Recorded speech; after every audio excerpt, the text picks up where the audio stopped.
Now let's go live to the battleground now. Fox News State Department correspondent Benjamin Hall is in Kyiv.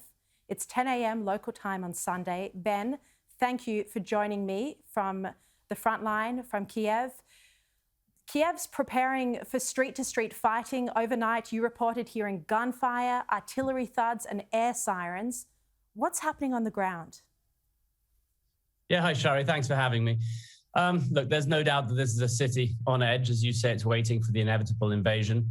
This was the crown jewel, if you will, for Vladimir Putin. He wants the capital and he wanted to take it as quickly as possible. And what we saw in the first few days of this invasion was this long convoy coming down towards Kyiv to try and take it quickly. That didn't work. There were logistical problems, supply problems. In fact, a lot of people were also surprised by how effective the Ukrainians were in holding that back. And so what we've seen is Putin take a step back, recalibrate, learn from his mistakes, and he's now going at a far more methodical pace. And so what that means is that he's starting to surround this city. He's got it on three sides, the north, the east and the west. The only way in and out is one road to the south. And so this is really a city bracing for the inevitable invasion.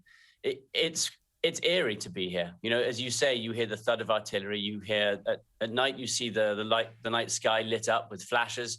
You hear gunfire, but the main invasion hasn't come. It appears as if Putin is focusing first on the surrounding borders, so the north, the east, the west. He's taken over a few cities already, correspondent being one, shelling Mariupol at the moment, flattening Kyiv to the ground. That's the country's second largest city, and now moving to the critical port city of Odessa.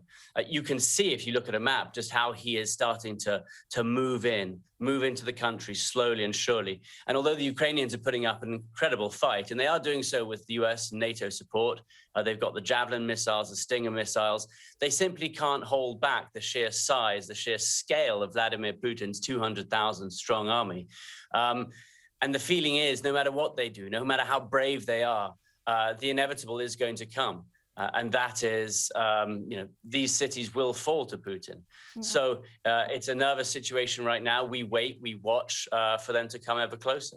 Yeah, look, I think that's really important what you just said, and you emphasised several times there how inevitable this outcome seems. And I think there has been this unrealistic optimism in a lot of the media coverage and in the West that there might be a different outcome. Ben, I want to turn to the West's response to all of this. The sanctions-only approach that was announced by Joe Biden, look, there's no question about it. It has had no impact on stopping the war. And there are now discussions about whether to send fighter jets to Ukraine. Why isn't this happening? And is this something the United States even wants to do? And what's the concern about this from NATO? Yeah, look, two main things there. The first is the diplomatic approach. The second is the military approach. And on both, the US and NATO have been incredibly slow, too little, too late. I traveled with Secretary Blinken a few times in the lead up to this conflict when we saw hundreds of thousands of troops gathering around the borders of this country.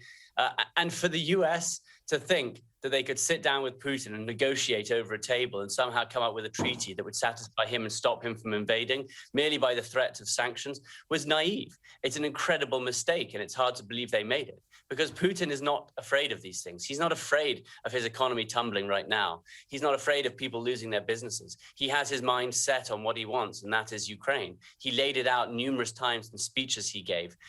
He said clearly what he was going to do, and yet the administration in the US continued to believe that somehow they could deal with him like a rational person. The threat of sanctions, they weren't placed before the invasion. They are placed on them now, and they are crippling sanctions. But they take a while to really hit home, and he's got a window there where he can keep pushing forward. Sanctions didn't stop him in 2014 when he invaded the east in Donbass. They didn't stop him going into Georgia or Crimea. And yet the US just tried the same old playbook. And then when it comes to weapons, something that the Ukrainians have been asking for so long, they also were too late in doing so. Yes, as I said, those javelins, those stingers, they help a lot. And it's been remarkable to see these brave Ukrainians shoot down some planes, shoot down some helicopters, hold back some of these convoys. Yes. But that won't last forever.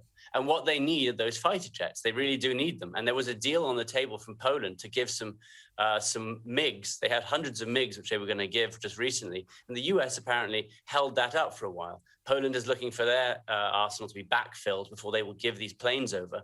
And in the meantime, the Ukrainians are here saying, okay, don't come to our help. We understand that you don't want to fight Russia here, but just give us the means to do it. And the means are there. And yet they're not being handed over right now. And so people really in this country are frustrated. It's worrying. Yeah. Look, just very quickly before you go, the latest estimates, I think, are about 700,000 people who've already managed to get out of Ukraine. Ben, you've been at train stations this week where people are crammed together on the platforms, desperately trying to flee, pregnant women, mums, children on shoulders. The vision is absolutely heartbreaking. What's the situation? How hard is it for people to get out? It's very difficult, and it's hard to see, actually. It's like a sea of humanity, tens of thousands of people crowding onto trains and trying to flee in the dead of winter. So no, it's not easy to see. It is still possible, but what Putin has done is weaponized this migration, this refugee crisis as well. What happens when you send millions of people into surrounding countries is it destabilizes those countries. It softens up targets for him to do that here. He's done it time and time again. You shell the cities. That figure now is up to about 1.5 million people who in a matter of 10 days have fled this country. So Putin knows what he's doing. He knows that that's effective as well. And that's going to destabilize not just Ukraine, but surrounding countries. Yeah. It is of great concern. And it is heartbreaking to see people leaving their homes, leaving their families, leaving their jobs with only the things they can carry on their backs. And the images, I think, speak for themselves. Yeah, I just spoke to Svetlana before. One of those people left just with her dog, her laptop and her husband, and jeans and a jumper, nothing else. Benjamin Hall, I have to say I've been watching your coverage on Fox News throughout the week, and you've been doing an incredible job on the ground, hours and hours of live reporting in a very dangerous and chaotic war zone to bring us the news about what's happening. And we're so grateful to you and the other reporters for that, so please stay safe. Thanks, Shari. Appreciate it.